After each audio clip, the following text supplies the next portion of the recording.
Most people want to know a little bit about offer and compromise. What kind of offers and how do people qualify? Basically, collection for the IRS, there's really three categories. There's either an installment agreement, a currently not collectible, or an offer and compromise. And the offer and compromise is really the only one that's a settlement for less than you owe. The issue with that is a lot of people will file an offer when they're really not a good offer candidate. One thing that we can do at this firm, we can kind of look at what the red flags would be. When can people qualify for an offer? Most of them, the taxpayers would file a doubt as to collectibility off that you owe $100,000.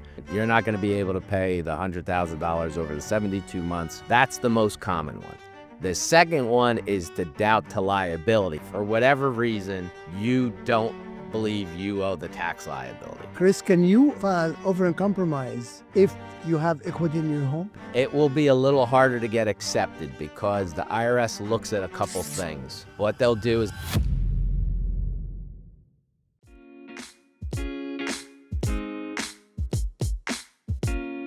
Today, we're going to be talking about a very good subject that applies to a lot of people.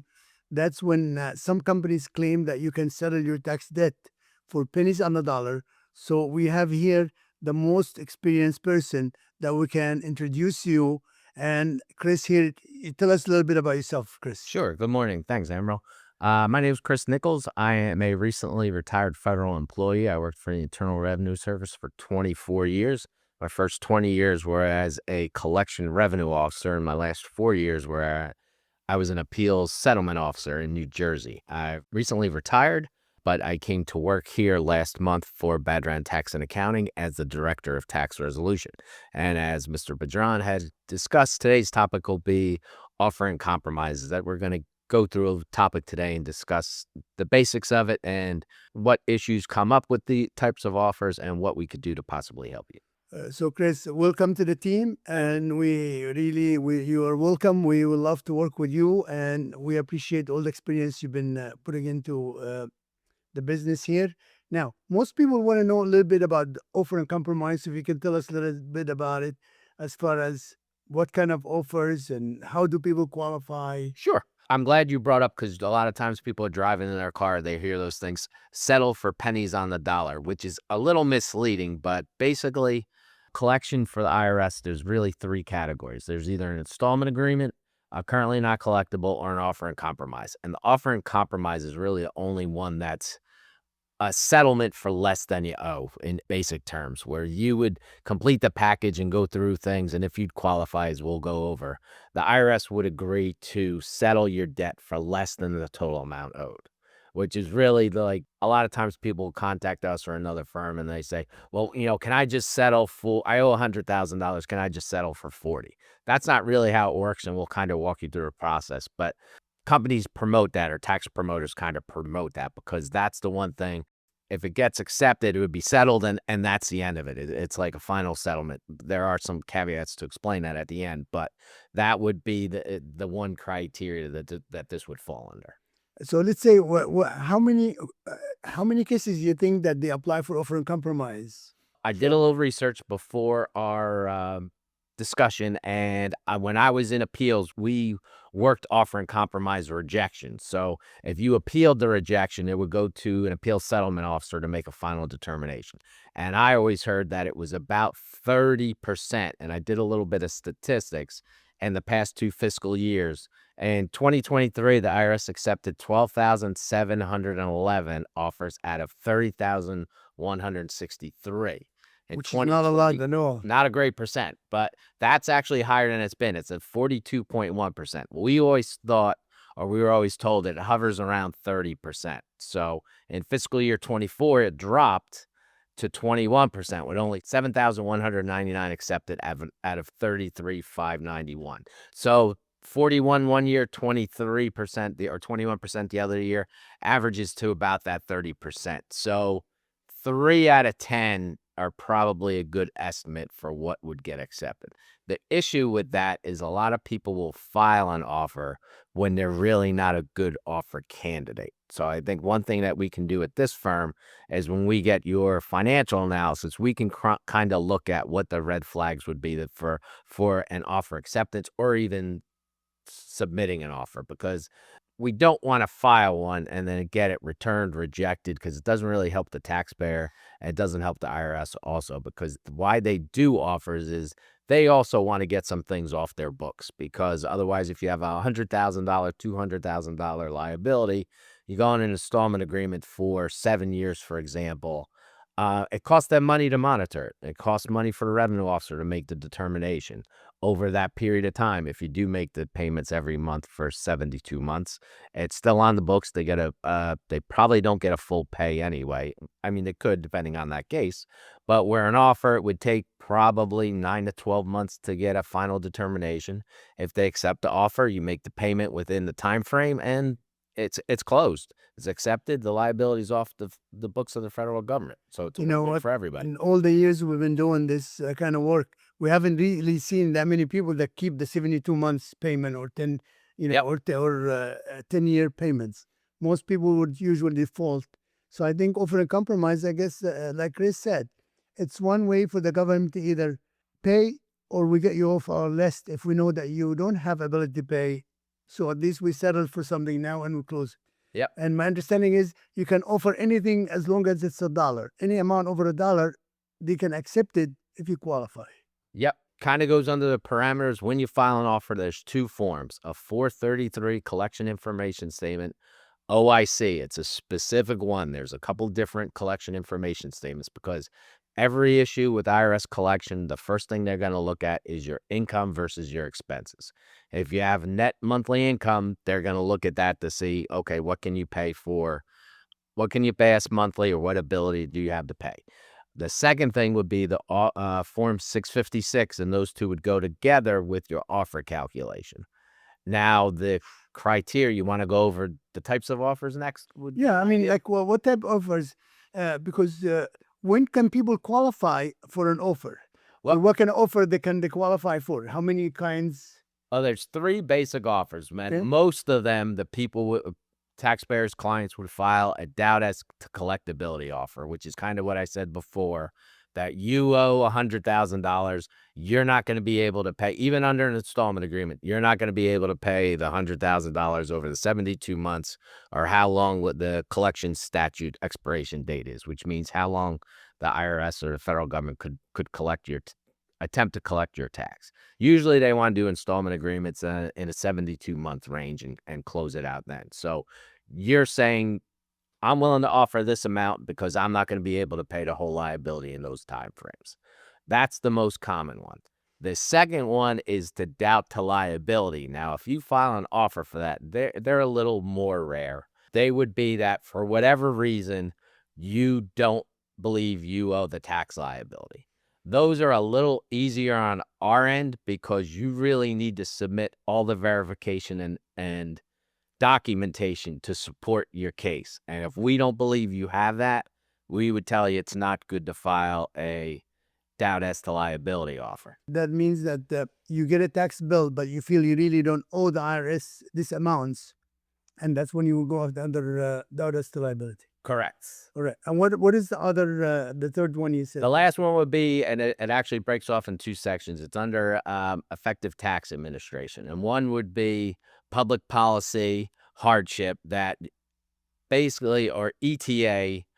And we used to say in the IRS, a full pay is an ETA offer, which means that you have the ability either in your income, assets, to pay liability, but for you doing it, there's either a public policy issue, it would cause a hardship, or you have that is collectibility special circumstances. So, for example, like let's say, would you say if somebody, let's say 80 years old, or older gentleman, and let's say he has $100,000 in his bank account, but let's say if he's suffering from some kind of disease or he's in a place where they take care of his health, or he has like cancer, and he needs the money to live Yep, for the remaining years, maybe to pay for medical expenses or. correct. Okay. That would be a good example for that. So if you have, we'll say, a nest egg for conversation's sake, and normally the IRS would want to look at that. If you have some sort of retirement account, a 401k, equity in your home, whatever reason, and that would be something that we would discuss in our interview with you and get verification that, you have an upcoming surgery, you have a medical expense that's ongoing. You have a family member that has a medical expense, that you have these except circumstances that this money's needed for that. So we would ask the IRS doesn't include that asset or income in that calculation for the offer. Chris, can you file over and compromise if you have equity in your home? You can. It will be a little harder to get accepted because the IRS looks at a couple things. What they'll do is, as I said before, they come up with a calculation, which is your reasonable collection potential. So the first part of it, they'll do income versus expenses.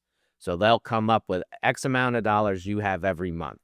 And when you file the offer, the way you would file an offer, you could multiply it by 12 or 24 months.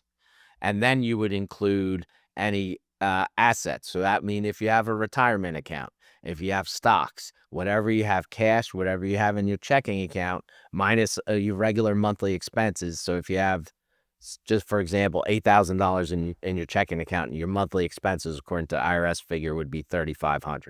They would leave 1 month of expenses in there, so $4,500 would be cash that you could use to fund your offer. So they would want any equity in your residence. There's situations to that the IRS is going to use that. So they would include all that information into what's called your reasonable collection potential. So they have your net monthly income with the month multiplier, then they would have a list of all your assets. So if you did have $50,000 equity in a bank, that would be reduced by 20%. And they would want to include that in your offer. Now, there are certain IRM sections where we could ask under circumstances that it be not included, but that kind of depends on their ultimate determination, because what the IRS is looking at, and this goes into a collection issue, where if you have a notice of federal tax lien filed, it does two things. One, it protects the government's interest. So if you have a lien filed on that property, it also lets the IRS do what we would call the waiting game. It lets you wait out because they don't want to accept an offer and not include the equity in your house. And then in 2 years, you move and you sell that house, because now they lost out on the interest of the property. Because if you have a lien filed and they accept the offer, they're going to remove the lien because the tax liability would be settled. So that's really the main issue. That's probably more in line if you have someone who's maybe older. If you're a relatively young family and you have a small amount of equity in your house, we could probably see if you wouldn't be able to liquidate it because you can't get another line of credit or something along those lines.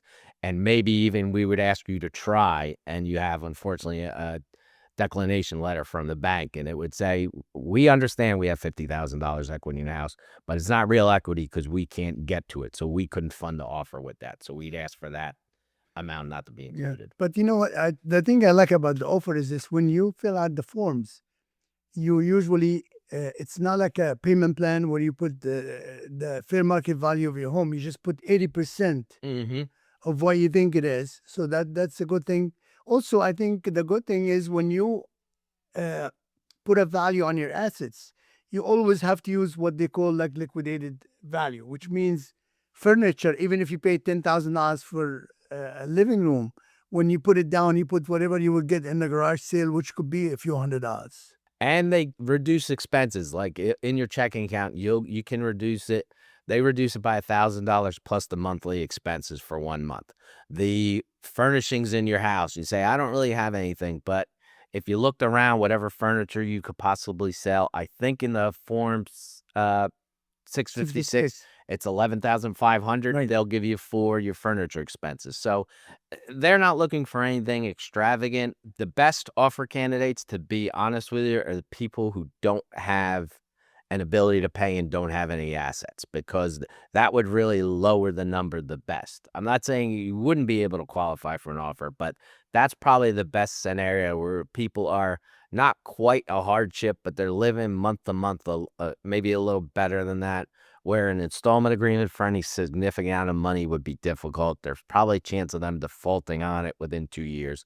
They don't really have anything in regards to retirement, own property, own vehicles, anything along those lines. So those type of people are probably the easiest type of offers to get qualified. But Also, for an offer, the one thing that Mr. Badran said before would be that the type of offer you would file, they're going to expect you to be able to fund that offer. And the longest time you could do that would be 24 months from when you send it in, because it depends on the type of offers that you file. And we'll go into that in a minute. But I would never suggest to anyone to file an offer to delay collection, because the collection statute expiration date, as we discussed earlier, actually gets frozen while you're working in an offer. There's a couple things that would do that. Just to give you a quick background on that. When a tax return is assessed, the IRS by law has 10 years to collect on it. There's some legal action that would freeze that. One would be filing a collection due process, one would be filing an offer, and the other one would be bankruptcy. So what happens is, when any of those three actions take place, they freeze the collection statute date for how long you're in any of those activities. So if you file an offer and you have an offer worked for a year, and then you get a rejection letter that your offer is rejected, so it's a year, and then they add 6 months on top of that. So now you added a year and a half to your collection statute. And if you had a tax liability that was 7 or 8 years old and you included that in the offer, you just extended how long they could collect on that. So to sum it up, based on what you just told us, which is very good news, is that the IRS can only collect from you for 10 years. Once the 10 years are up, they can't collect anymore. So the only person can extend these 10 years is you, not the IRS. The IRS can never do anything to extend it. You're the one, by filing a CDP or by filing an offer in compromise or by filing for bankruptcy.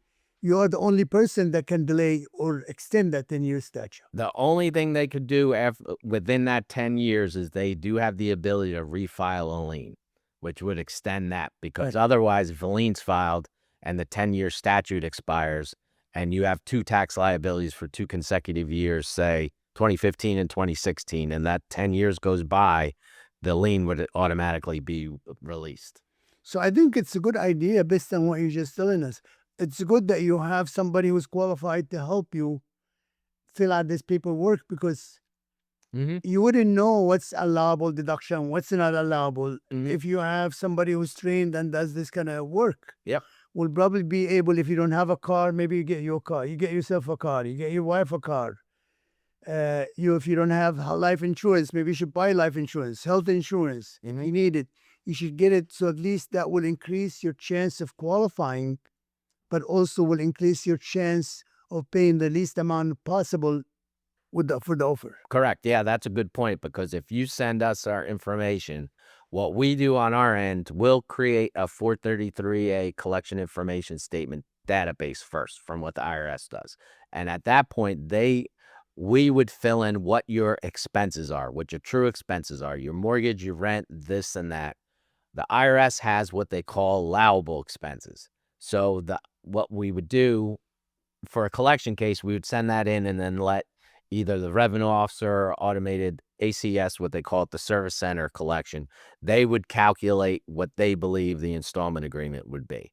So at that point, we could send in some information and say, oh, we would want this number altered and this and that, because it's not a true expense. It gives you a little wiggle room. And the offer, you have to use all the IRS allowable expenses. They don't make exemptions for the other true expenses Right. is what we'll call them.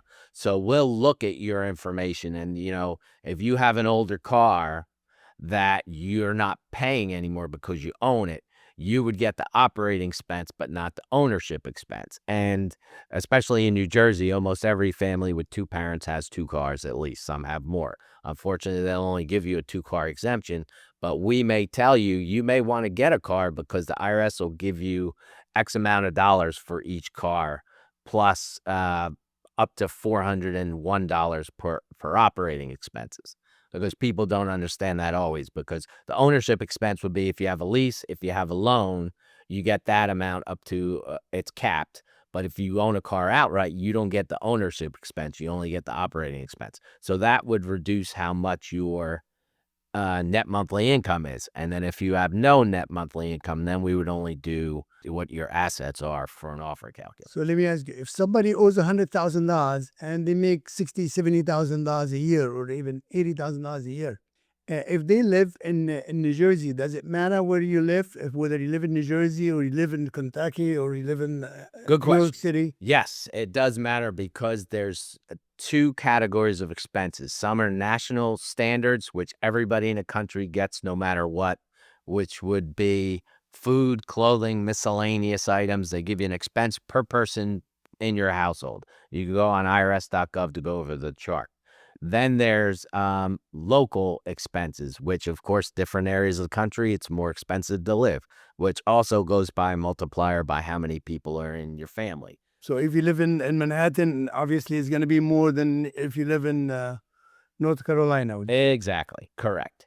And one thing that people do like to, at least in my short experience here being on the outside, people like to claim people are in their household who are not on their tax return.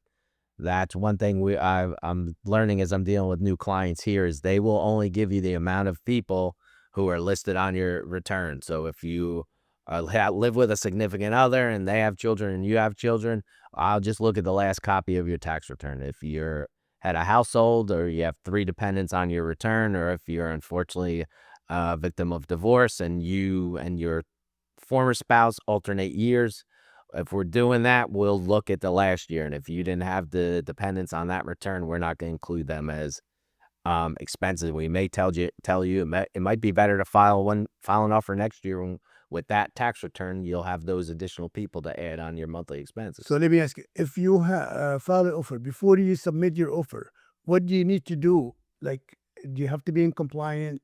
Do you have to do, Good question, good if question. you're self-employed, anything that you need to do before? You would need to be in filing compliance, which would be Means any issue for an IRS resolution, installment agreement, and offer, which needs to mean you have filed your returns for your last 6 years. Compliance also means that you have obviously you have a tax issue for some of these years, that you have remedied whatever your tax issue would be, that you could include your last year's return. So right now we're in November of 2025. If you have a tax liability for 2024, you can include that in your offer, but you need to have estimated payments for 2025 mirroring what your 24 return would be, or verification that you're not in that situation anymore. Possibly you owned a business or were involved in a business in 2024, and now you're a W-2 employee. So we would want to verify that your withholding would be included, would be enough to handle your tax liability, because your offer will simply be returned when it's received by the offer unit, because that's the first thing they'll do is what they would call a compliance check, because there's some small print in the 656 form, which basically is it's a contract between you and the federal government that says you're going to stay in filing compliance for 5 years after you sign that Form 656. And it actually says if you don't, your offer could be reversed, which means that if you have an accepted offer, you made the payment and the IRS accepted it, and you fall out of filing compliance a year after that, the payment you made would just be applied to your tax liability, and the offer would now be rejected, and that whole balance due would come back out to collection. Or is there any like application fee that when you fill out an offer, is the application that you have to pay application fee? Yes, it is a $205 application fee.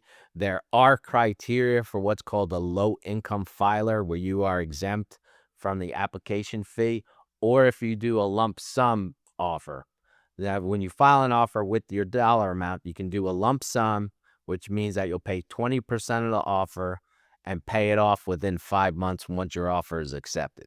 The second option would be a periodic payment offer, which you could pay in any fashion up to 24 months, but you need to make a monthly payment once you send that offer in. So that would be included in your packet. And then any offer payments, if your offer is rejected, are just applied to your tax liability. But both of those are under the caveat that if your offer is accepted, you're ready to make the payment under those terms. So if you file a lump sum payment for a pretty significant amount, and you say your offer will be funded within 5 months, we would advise you to have that money ready and set aside, because by any chance, if they do accept your offer, in a short time frame, just within 6 months, and you completed your 656 and said, we'll pay it in 3 months, they'll send you a letter that you have, 90 days to pay that offer. And if you don't, your offer gets rejected.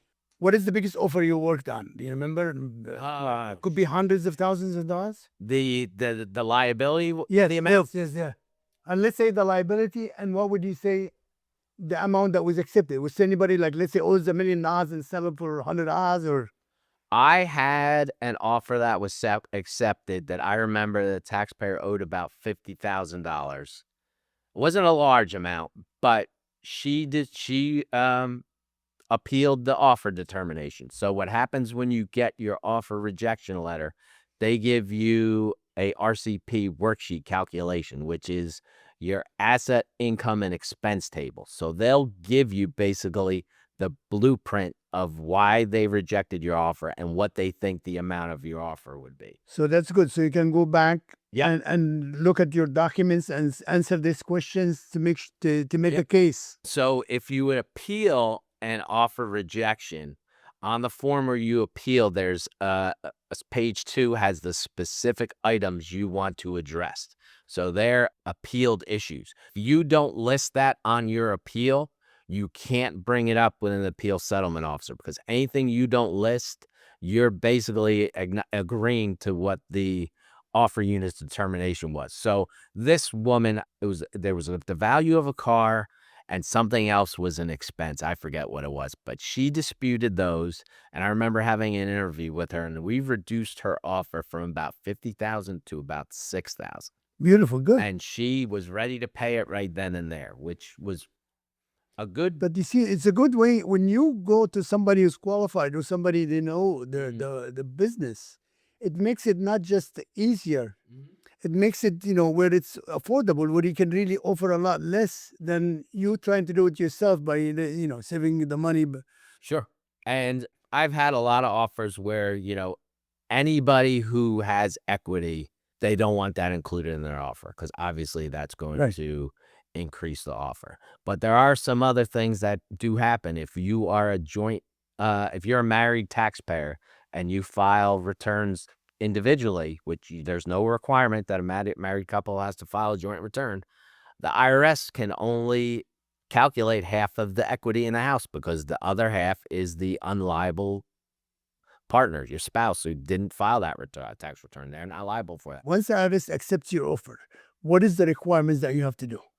Once they accept the offer, you have to agree to the parameters of how you filed your offer. You either have to pay the periodic payments, stay under that schedule. You have to make the lump sum payment within that time.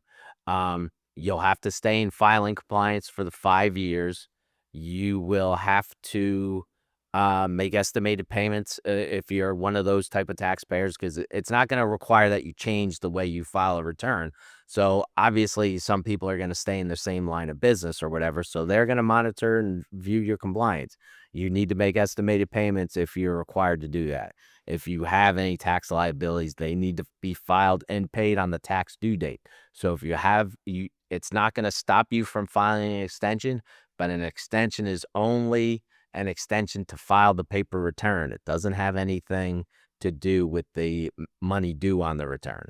So a lot of times people do an extension and I'll pay it in October, November when I filed a return. Well, now you're paying 6 months of penalties and interest, and you're opening your accepted offer to now be subject to being rejected.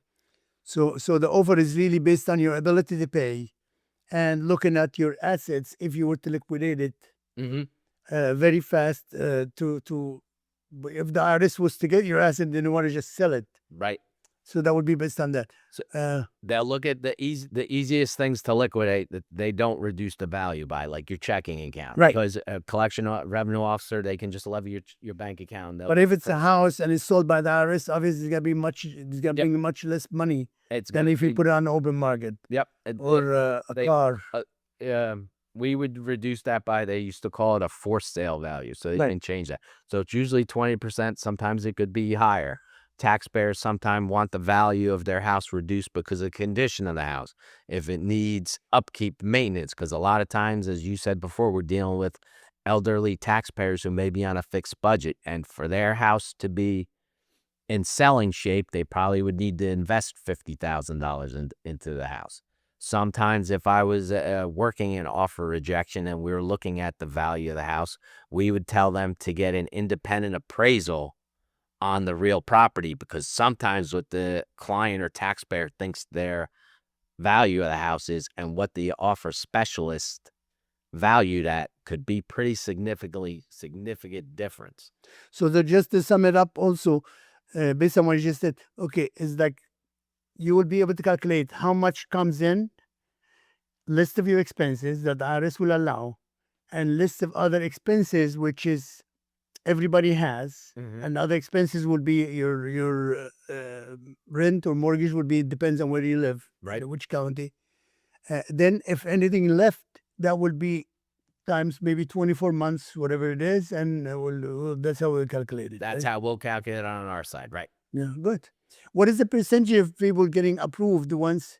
Okay, let me say it this way. Do most people appeal, or a lot of people they just don't know the appeal process? I don't think most people appeal. They I don't, think, because they don't know. yeah, I think they don't know. A lot of times, once they get the initial rejections, like I tried, so maybe I'll do something else.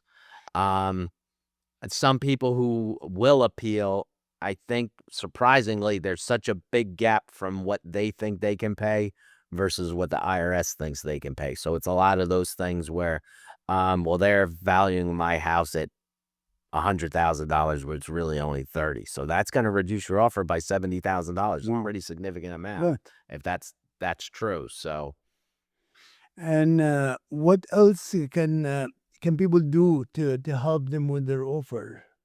with an offer, the things that would look at is Like the document, for example, like let's say we came across people sometimes where you make let's say few hundred. We had this people who make let's say $1 million in crypto, then they end up losing this money a year or 2 years later. Now they cannot pay their tax liability. Does the IRS go back and check where the money went? Yes, that's a good point. What they will do is they have a 3-year look back period, and they can look at what they'll call a dissipated asset, where you had money from crypto, maybe you got some inheritance money, maybe you had a good year financially and now you don't, you sold some stock or whatever. They would look at your past 3 returns and they would say, oh, you cashed in a retirement plan. You all of a sudden had $75,000 that year. The IRS is going to think you could have paid that, or at least a portion of that, to your tax liability. So they will add that to your reasonable collection potential under a category called Unless you can prove whether either you spend it on certain items, Mhm. or if it's over 3 years, then they're not going to ask you what happened to the money. Correct. It's a 3-year window. If you did have money and you own a business and you say you invested it into the business and that's, generating income, so that's how you're going to fund your offer because of the net monthly income, we could kind of go that route with it. But an offer, dealing with collection is a frightening experience for a lot of people. We had a client where owned a business and he owed the IRS over $1 million. Now all of a sudden he transferred his business to his wife's name and trucks and all that. What happened to that case? Those are not great cases, which Yeah. we So how long you have to wait on that? Because there is questions about Yep. what happened to the assets. Yep. What they're going to do is they're going to ask about what happened to the assets. Like anything else on a regular 433, there's a question. Did you have any assets that you transferred for less than full value within the past 10 years? Because IRS is looking for ways to collect. Okay. That's a And let me standard ask you, question. the IRS, when they look at all these things, what they do? Do they look at they get the information about what kind of cars you own, what kind of cars you bought, what Yep. houses? All that should be on the form. They run some database searches, which can do real property checks, Wow. neighbor checks. It'll run motorcycle info, boat info, because, we're in New Jersey, so a lot of people are down by the shore and have summer houses. If you have additional property, You have airplane, you'll find an airplane, they'll find it. One of my first years with the IRS, I went to Monmouth Airport. Somebody sees a propeller airplane, like a personal Right. airplane. And I'm like, wow, this is pretty interesting. So I went there for the They don't have them anymore. They're few and far between. They were property and liquidation specialists. They went and conducted an auction to sell the property. They seized it.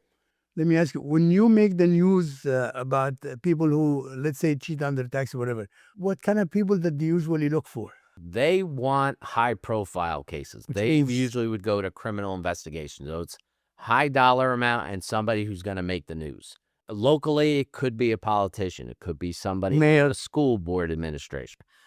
Believe it or not, in Monmouth, Ocean, and Mercer County, there's a decent amount of professional athletes who live in that area. In Camden County, there's a decent amount of professional athletes for the So these Philadelphia. athletes and these people, they make the news, so Yeah. it's good for the IRS. So it's somebody that you would see in the paper because like you remember musicians, rappers, actors, Absolutely, yeah. the people that the public are going to know, and it's free they're- advertising. they're- for IRS. yeah. We're going after them. Right. We'll go after you too. And so you said people who are or high caliber, let's call it, and also people, you said, when it's high number. Yeah. I mean, people who owe like $1 million, $2 million, $3 million. Yeah. They would look at cases which are a high income filer. So it actually would be $400,000 is the first threshold to get you into that category, and then $1 million would be the next one. So, like, let's say for anybody or family, let's say a family of 4, if you make $70,000, $80,000, $90,000, it's easy to qualify for an offer. It's a little bit easier. There aren't as many lookbacks.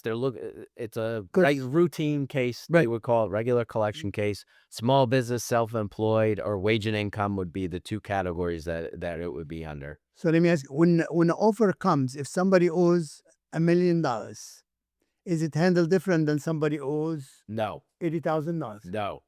Whatever it you can is, pay is what you can pay. That's it. It's what you can pay. It's the process, the category, the calculations, and the process.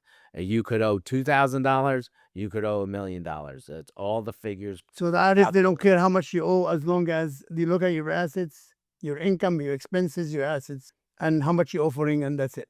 How much you owe comes into the calculation at the end, because there is a category that you could have an offer rejected, not in the best interest of the government. Where they do that reasonable collection potential, they will determine that over how many months are left in the collection statute, that you could pay more that way versus them accepting your offer. So, like, let's say hypothetical case, if somebody, let's say she's a nurse, and now she's going to be a doctor in the next year or 2 years. Now they know already they don't want to accept that offer because now they expect that this person is going to be a doctor, will be making a lot more money in the future. Anticipated increase in income. Right. It's kind of a gray area because sometimes people will do the opposite and say, I'm going to retire in 2 years, so I'm not going to make as much money. So the offer kind of is what's going on right now. Right now. Yep.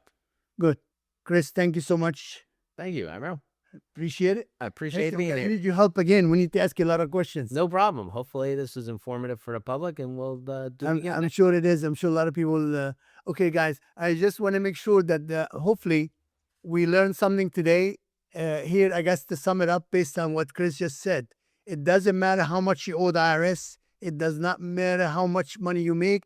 At the end of the day, the IRS will accept any amount that is $1 or more, as long as you offer something.